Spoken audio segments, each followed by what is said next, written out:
મહાનુભાવો અને ઉપસ્થિત આપ સૌને અસ્સલામ વાલેકુમ।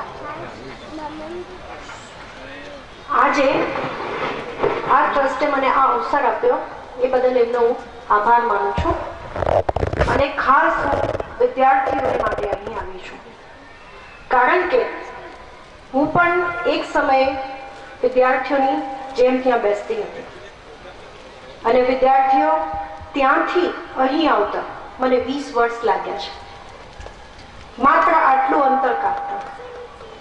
એટલે આપ સૌની સામે અહીં આ બધાનું ઉપસ્થિત રહેવું માત્ર એવું નથી કે અમે આ જે ટ્રસ્ટીઓ છે એ બતાવવા માંગે છે કે કોઈ યુકે થી આવ્યું છે, કોઈ બોમ્બे થી આવ્યું છે, કોઈ વડોदरा થી આવ્યું છે।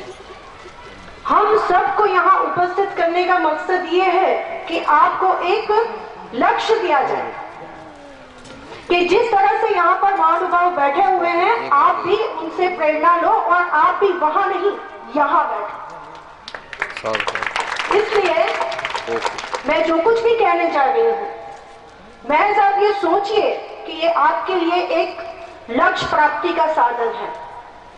कहा जाता है कि लड़कियां जिम्मेदारी निभानी होती है, बहुत पढ़ाया नहीं जा सकता, उसकी शादी करनी होती है, माँ बाप की जिम्मेदारी होती है लड़कियां।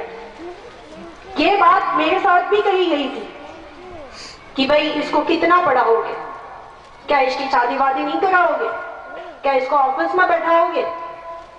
लेकिन आप मुझे कहते हुए बड़ी खुशी होती है कि ज्यादातर पढ़ाई मैंने शादी के बाद ही की। ग्रेजुएशन होते ही मेरी शादी हो गई थी। ग्रेजुएशन के बाद की सारी पढ़ाई, मास्टर डिग्री, बीएड करना, डबल एमए करना, उसके बाद जीपीएससी करना।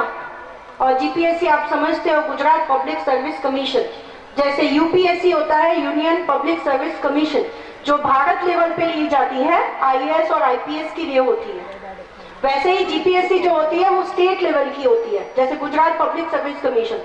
इसमें जो अधिकारी लिए जाते हैं उसकी ये एग्जाम होती है और यूपीएससी की तरह ही होती है। इसमें काफी मेहनत मशक्कत करनी पड़ती है, आसान नहीं होती। हमारे साथ लाखों विद्यार्थी थे स्पर्धा में और ये 3 स्टेज में ली जाती है। पहले प्रीलिम्स होती है जिसमें लाखों में से हजारों की तादाद में पास होते हैं और प्रीलिम्स के बाद होती है मेंस।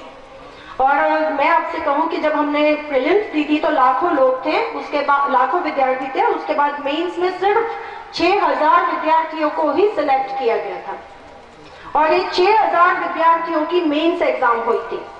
इस मेंस के बाद सिर्फ 6000 में से 1100 को इंटरव्यू के लिए बुलाया गया और 1100 के साथ इंटरव्यू होना था, जगह थी 300।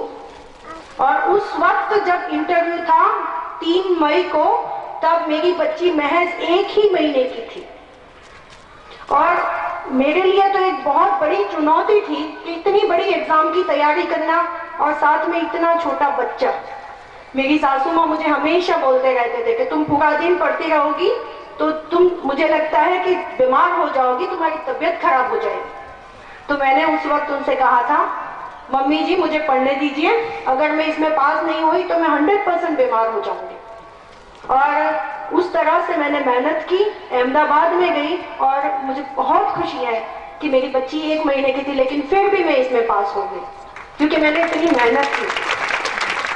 इसलिए मैं विद्यार्थियों से, बच्चों से यही कहना चाहती हूँ कि कुछ किए बिना ही जय जयकार नहीं होती, कोशिश करने वालों की कभी हार नहीं होती। और इस ट्रस्ट से मैं बहुत खुश हुई। इनके जो कार्यक्रम है, एक तो समाज को सुशिक्षित करने का जो इनका प्रयास है वो काबिले तारीफ है, क्योंकि एक सुंदर समाज की रचना हम तभी कर पाएंगे जब हम सब सुशिक्षित हो, हम सबको समझ सके दुनिया किस लेवल पे जा रही है वो हम सब जान सके, तभी हम दुनिया के साथ कदम से कदम मिला पाएंगे। और इतना शानदार हमारा मजहब है इस्लाम, जो इतनी ऊंची ऊंची बातें हमको सिखाता है, उस दीन के साथ अगर हम इस दुनिया के इल्म का भी इसको भी शामिल कर ले तो 4 चांद लग जाएंगे। और टैलेंट सर्च, हर एक विद्यार्थी में कुछ न कुछ टैलेंट छुपी होती है। महज उसको बाहर निकालना होता है। हीरा बाहर नहीं मिलता, उसको खोजना पड़ता है। तो ये जो आपका ये काम है बहुत ही बढ़िया है।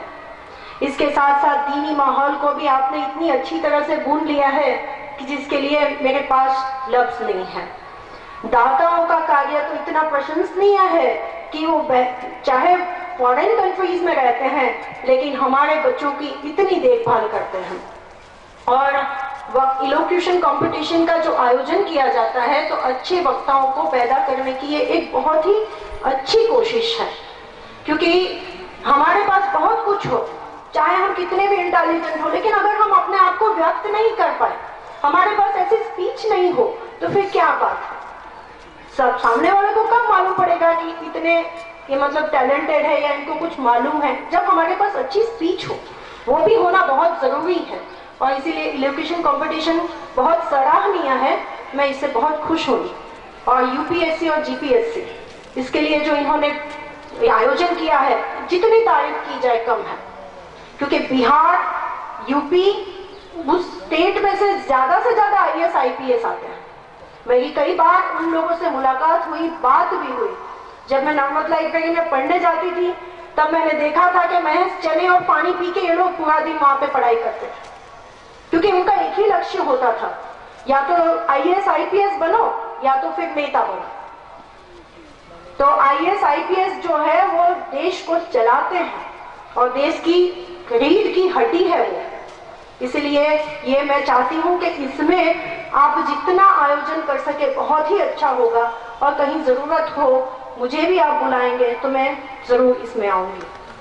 और गर्ल्स के लिए कहा जाता है कि लड़की को पढ़ाए तो 2 परिवार सुशिक्षित हो जाते हैं, और बच्चे को जितने अच्छे संस्कार एक माँ दे सकती है उतने अच्छे संस्कार 100 टीचर्स भी नहीं दे सकते। इसीलिए लड़कियों को आगे बढ़ाने का जो ये प्रयास है वो बहुत ही सराहनीय है। और अंत में इतना ही कहना है कि ओवरऑल सारे कार्य से मैं बहुत ही प्रसन्न हुई और आपने मुझे यहाँ बुलाया, इसलिए आप सबका शुक्रिया। Thank you. Thank you very much.